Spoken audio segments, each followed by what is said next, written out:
ये भव्य मंदिर जो हमें अभी दिख रहा है भगवान मधवेश्वर का मंदिर है। यहाँ जो ये पीछे एरिया है, चारों ओर का एरिया है मधवेश्वर धाम का। जो हेलो दोस्तों, नमस्ते, प्रणाम, समन सलाम। आशा कि आप सभी लोग राजी खुशी होंगे। तो दोस्तों, लगभग मेरा स्वास्थ्य भी ठीक है। मैंने इससे पहले के ट्रैक में आपको मधवेश्वर के मंदिर तक पहुँचाया है।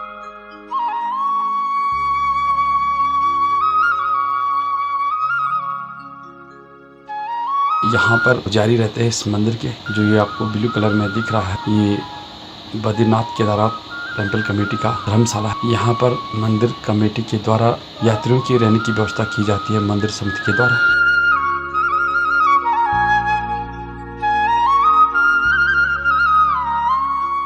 यहाँ पर सुंदर शिव पार्वती का चित्र उकेरा गया है और यहाँ भगवान शिव शंकर की तस्वीर वॉल पेंट में किया गया है। तो अभी मंदिर के अंदर जाना वर्जित था, लेकिन ये लगा हुआ है कि मंदिर की सीमा में आप प्रवेश नहीं कर सकते हैं। लेकिन हाई कोर्ट के द्वारा अभी इसकी अगर मैं आपको जानकारी दूं, अन्य राज्यों से आने वाले जिन श्रद्धालुओं ने 15 दिन पहले वैक्सीन डोज लगवा ली है, उन्हें इसका प्रमाण पत्र दिखाने के बाद मतलब उत्तराखंड के चारों धाम के दर्शन की इजाज़त दे दी जाएगी। यदि जिन यात्रियों ने नहीं लगाई है तो उनके पास 72 घंटे पहले की कोरोना नेगेटिव रिपोर्ट होना आवश्यक है। तो ये बात थी दोस्तों मंदिर यात्रा करने की। दोस्तों, मैं बात करना चाहूँगा भगवान मधमेश्वर के टेम्पल की। तो दोस्तों, मैं कह चुका हूँ भगवान मधमेश्वर द्वितीय केदार हैं। यहाँ पर भोले शंकर यानी भगवान शिव शंकर महादेव की पूजा की जाती है। अब इस मंदिर की कहानी बताऊंगा। झंडी तो पूरी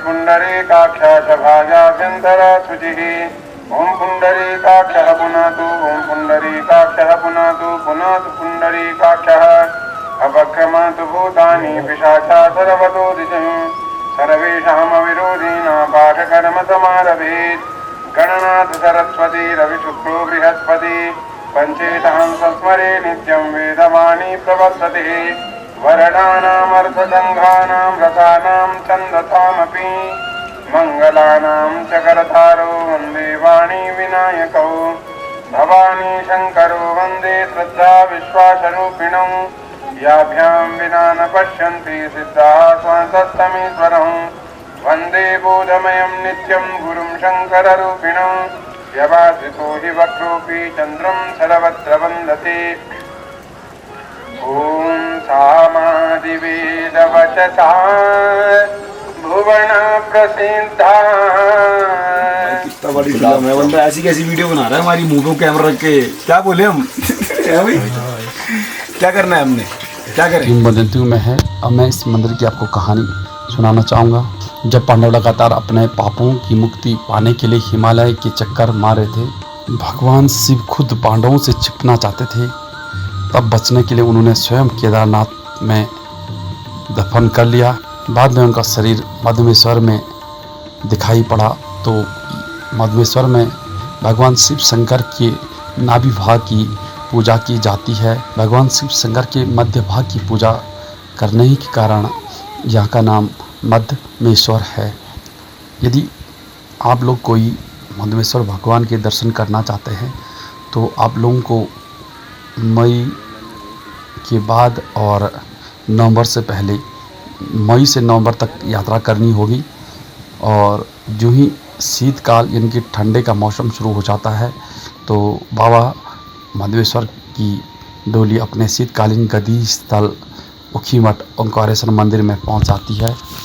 तो आप अगर शीतकाल में भी भगवान मधमेश्वर के दर्शन करना चाहते हैं तो आप ऊखीमठ में कर सकते हैं।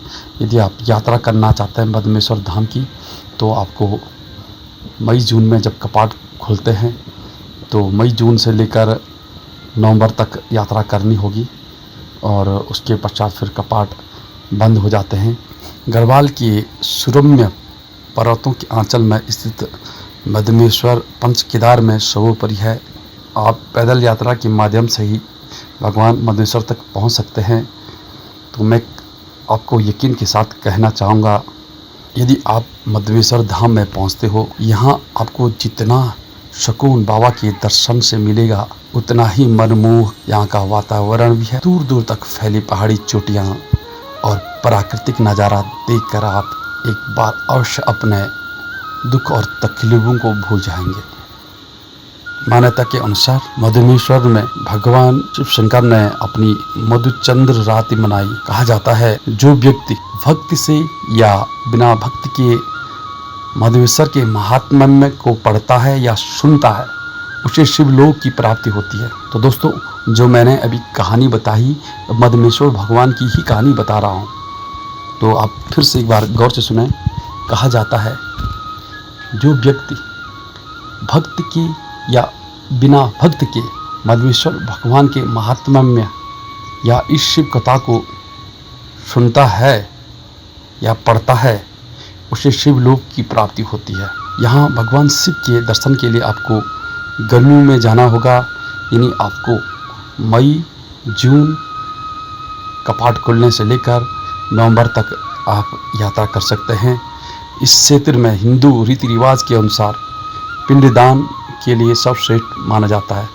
यदि कोई इस क्षेत्र में पिंडदान करता है, वह पिता की 100 पीढ़ियों के पहले की पीढ़ियों के बाद तथा 100 पीढ़ी माता के पीढ़ियों और 100 पीढ़ी ससुर के वंशजों को तरा देता है। शीतकाल में मंदिर के अंदर रखी गई रजत की मूर्तियों को उखीमठ स्थित ओंकारेश्वर मंदिर में स्थानांतरित कर दिया जाता है और जिस कार्यक्रम को भगवान मधमेश्वर के कपाट बंद होने का एक महोत्सव और एक बहुत बड़ा क्षेत्र में एक कार्यक्रम किया जाता है जिसका नाम मधमेश्वर मेला होता है। वहीं ग्रीष्म काल में पौराणिक विधि विधान द्वारा बाबा मधमेश्वर के कपाट को खोला जाता है, जहां देश विदेश के शिव भक्त मधमेश्वर बाबा के दर्शन के लिए विशेष पुण्य लाभ लेने हर वर्ष पहुँचते। एक बार पुनः कहना चाहूँगा, पंच केदार में केदारनाथ, मधमेश्वर, तुंगनाथ, रुद्रनाथ, कल्पेश्वर शामिल है। इन 5 केदारों में शिव के अलग अलग अंगों की पूजा की जाती है।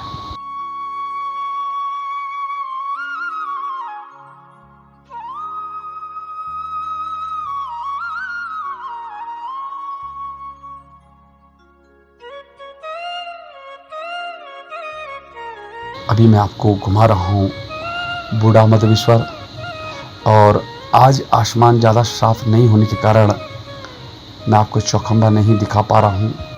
यहाँ से आप नंदी कुंड, काचनी ताल और पनपत्या ट्रैक भी कर सकते हैं।